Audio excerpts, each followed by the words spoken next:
दोस्तों, दिनाक्षी short hand में आपका स्वागत है। अगर आप चैनल पर नए हैं तो चैनल को सब्सक्राइब करें और बेल आइकन जरूर दबाएं। इस डिक्टेशन की एडवांस आउटलाइंस और वाक्यांश आप हमारे पेड बैच से प्राप्त कर सकते हैं। हमारे पेड बैच में आपको प्रतिदिन सभी डिक्टेशंस की एडवांस आउटलाइंस और वाक्यांश दिए जाते हैं और कुछ ऐसी डिक्टेशंस जो केवल पेड मेंबर्स को ही प्राप्त होती हैं। हमारे पेड बैच को ज्वाइन करने के लिए और बैच के बारे में संपूर्ण जानकारी प्राप्त करने के लिए आप डिस्क्रिप्शन बॉक्स में दिए गए मोबाइल नंबर पर व्हाट्सएप कर सकते हैं। इस डिक्टेशन की डेमो आउटलाइंस आप हमारे टेलीग्राम ग्रुप से प्राप्त कर सकते हैं। तो चलिए डिक्टेशन को स्टार्ट करते हैं। डिक्टेशन 5 सेकंड बाद स्टार्ट होगी। Ready, start.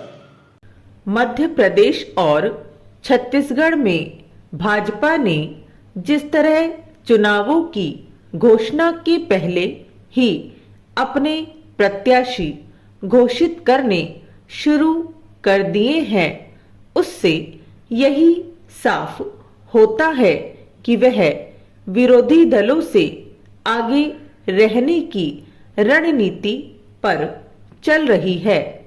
यह समय बताएगा कि यह रणनीति कितनी कारगर सिद्ध होगी, लेकिन इसकी अनदेखी नहीं की जा सकती कि इसके पहले जहां भी चुनाव हुए वहां नामांकन तिथि करीब आ जाने पर ही भाजपा प्रत्याशियों का नाम तय हो पाता था।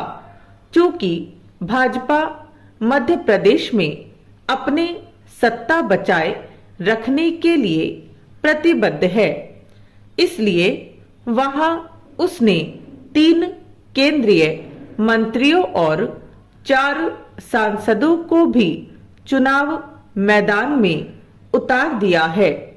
भाजपा नेतृत्व की ओर से छत्तीसगढ़ के बारे में भी ऐसे संकेत दिए जा रहे हैं कि यहां भी सांसदों को विधानसभा चुनाव लड़ने के लिए कहा जा सकता है। मध्य प्रदेश और छत्तीसगढ़ के साथ भाजपा राजस्थान में भी सक्रिय हो गई है। राजस्थान में अभी प्रत्याशियों की घोषणा तो नहीं की गई है, लेकिन यह संकेत अवश्य दे दिया गया है कि इस बार यहां सामूहिक नेतृत्व में चुनाव लड़ा जाएगा।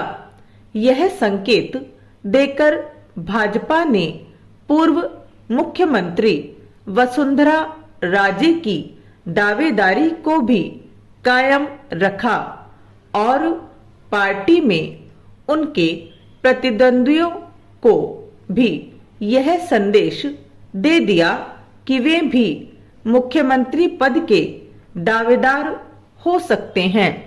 देखना है कि सामूहिक नेतृत्व में चुनाव लड़ने की तैयारी से राजस्थान में भाजपा नेताओं की गुटबाजी पर लगाम लग पाती है या नहीं।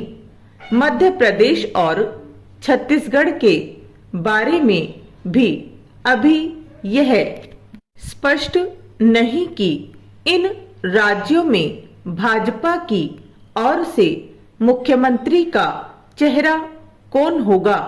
आश्चर्य नहीं कि इन दोनों राज्यों में भी सामूहिक नेतृत्व में चुनाव लड़ा जाए। इस रणनीति के अपने नफा नुकसान हैं।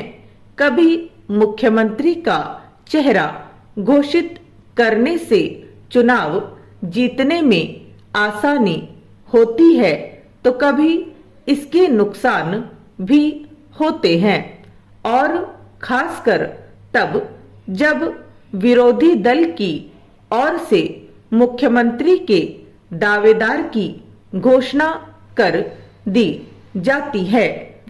मध्य प्रदेश में भाजपा प्रत्याशियों का नाम घोषित होने से यह भी स्पष्ट हो रहा है कि उन नेताओं को किनारे किया जाएगा, जिनकी छवि अच्छी नहीं।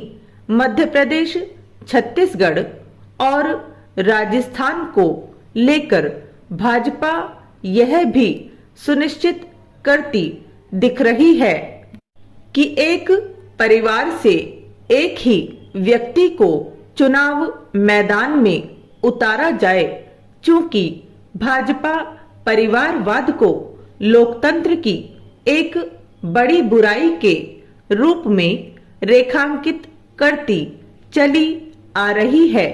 इसलिए यह आवश्यक है कि वह एक परिवार से एक ही व्यक्ति को प्रत्याशी बनाए। इससे ही वह परिवारवाद को लेकर विरोधी दलों को कटघरे में खड़ा कर सकेगी। जो भी हो, भाजपा ने समय से पहले प्रत्याशियों के नाम तय करके विपक्षी गठबंधन INDIA की परेशानी बढ़ा दी है। तमाम दावों के बाद भी यह गठबंधन अपनी एकजुटता का प्रदर्शन नहीं कर पा रहा है।